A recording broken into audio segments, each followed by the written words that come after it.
So in life, there are moments when you stop and ask yourself, how did I get here?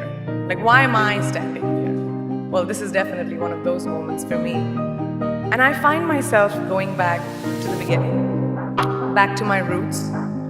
I was born to incredible parents, amazing parents who served as doctors in the Indian Army.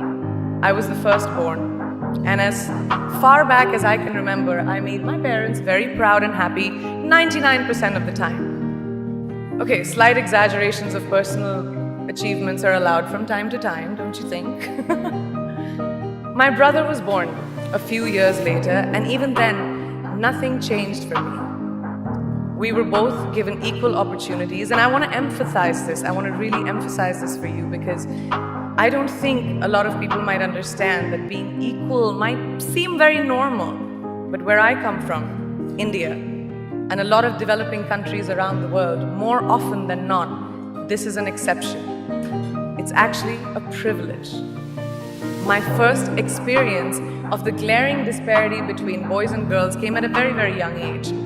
I grew up in a middle-class family with extremely philanthropic parents who constantly reminded me and my brother how lucky we were and how giving back to those who were less fortunate was not a choice.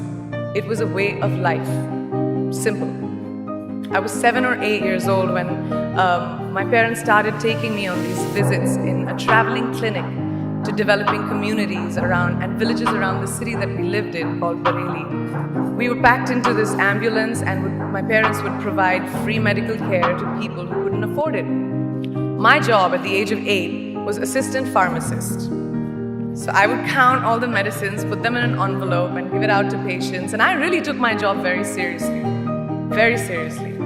But the more I went on these expeditions, the more I began to notice the simplest things that distinguished a boy from a girl or a man from a woman. For example, girls were pulled out of school when they hit puberty because they were considered ready for marriage and babies. That's 12 and 13, while boys still enjoyed their childhood. Or basic human rights such as healthcare were denied just because they were women. Let's call this whole experience trigger number 1 for me. Fast forward a few years and many, many triggers in between. Like a producer-director, for example, early on in my career, I must have been about 18 or 19, telling me that if I didn't agree to the ridiculous terms or painfully low salary in his movie, that he would just replace me. Because girls are replaceable in the entertainment business. That was a memorable one. Made me decide to make myself irreplaceable.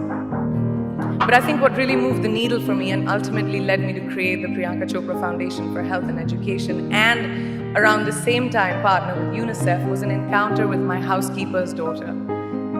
About 12 years ago, I came home from set early one day and she was sitting in my library reading a book. And she must have been 8 or 9 years old and I knew she loved reading.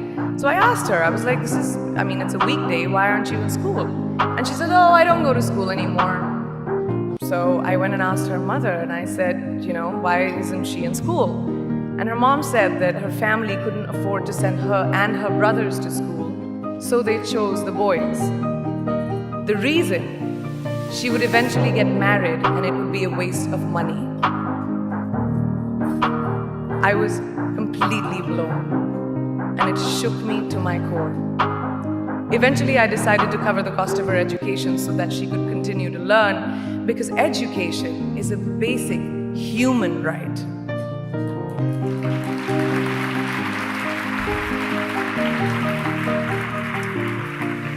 And a huge necessity, especially today.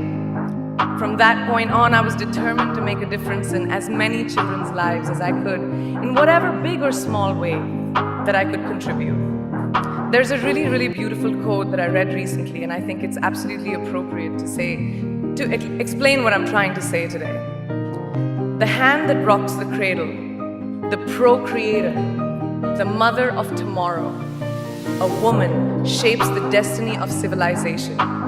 Such is the tragic irony of fate that a beautiful creation such as a girl child is today one of the gravest concerns facing humanity. Girls have the power to change the world.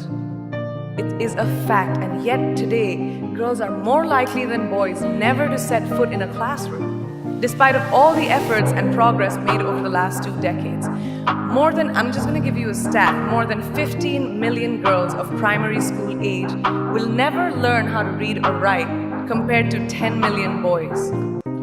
Primary school, it's the beginning of our future. Over the last 11 years, I have witnessed firsthand the incredible work that UNICEF does for children around the world, especially victims and survivors of child marriage, displacement, war, sexual violence. But there is still so much work to do. And for me, that is the fuel to my fire.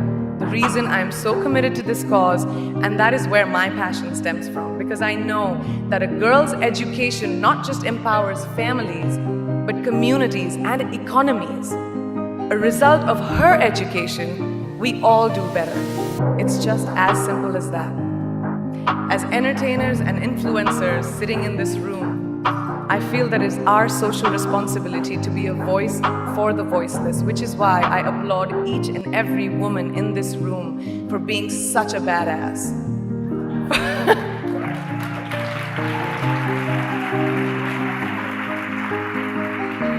For using your platform and your voice to contribute to change, and for ensuring that there is not even one lost generation as long as we are alive.